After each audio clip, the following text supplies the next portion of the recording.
am going to stop right now, and actually, we have introduced a very special guest we have getting our most prestigious award.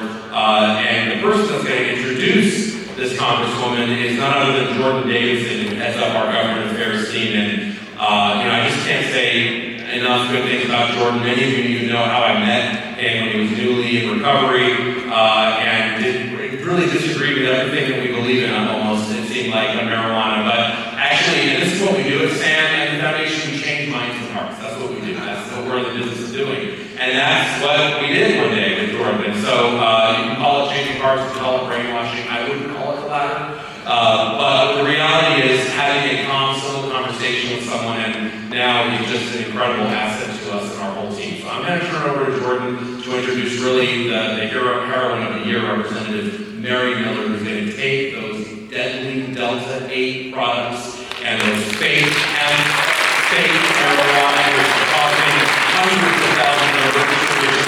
She's going to be taking that, and she is taking that on the Hill, and we're going to keep our kids safe. Thanks.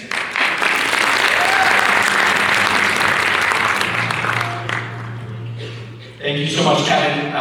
Thank you, Congresswoman Miller, for being here today. Just a couple of quick anecdotes to demonstrate what Congresswoman Miller's commitment has looked like and the impact that she's really had. And I actually think this happened yesterday, so I didn't even tell you one of these stories. But so when I first met Congresswoman Miller, it was myself and another member of our team, and we went into her office a little bit over a year ago to talk about the hemp Delta 8 issue. And at the start of the meeting, Congresswoman Miller hadn't really heard about Delta 8, like many members of Congress hadn't.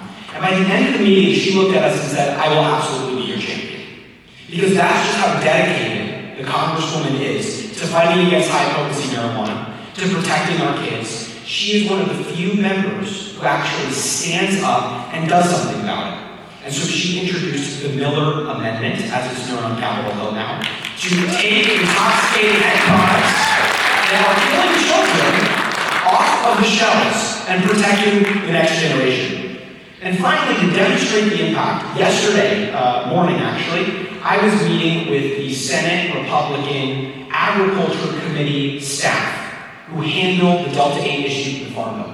And we had met with them just about 1 year ago, and we had asked them, what has really changed? Has anything from your guys' perspective changed with regards to Delta 8 and the political landscape? And they said one thing.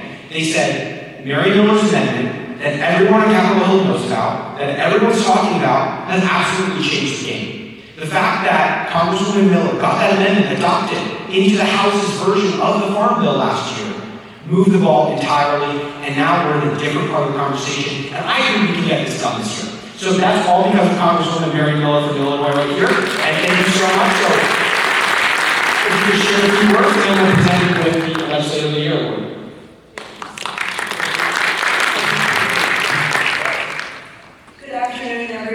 It's such a privilege to be able to speak to you today and to accept the Lawmaker of the Year award.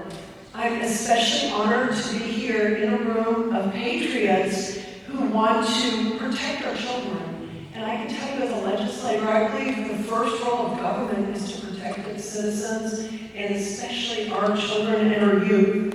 I want to thank Jordan and Doug for coming to my office last year and for asking me to lead this important amendment.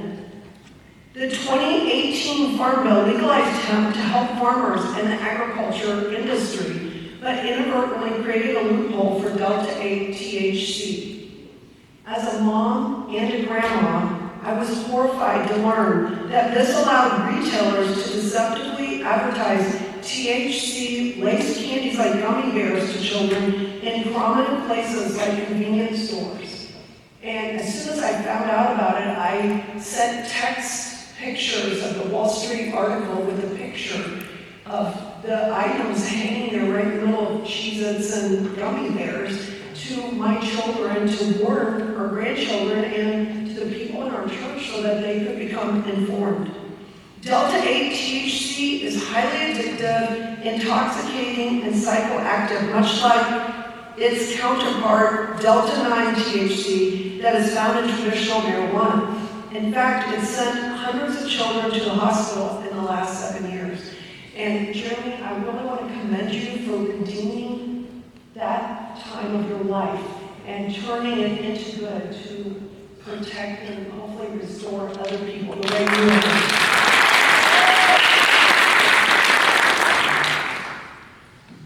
My amendment returns the definition of hemp to Congress's original intent, for which was for industrial purposes and not intoxicating synthetic derivatives of hemp. Only naturally occurring, naturally derived, and non-intoxicating cannabinoids should be included in the definition of hemp. And I'm very excited that the other members of Congress are on board with this. They seemed excited about supporting it. It is essential that we protect our children and teenagers from the harmful effects of Delta-8 THC, and I will continue to use my position on the House Agriculture Committee to do just that. As we debate and consider this year's Farm Bill, I remain hopeful that my amendment will be included once again.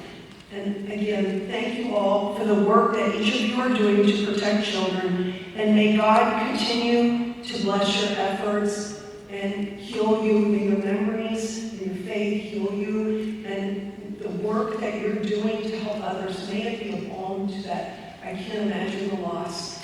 And anyway, it's a real honor and privilege to be able to do this. Thank you.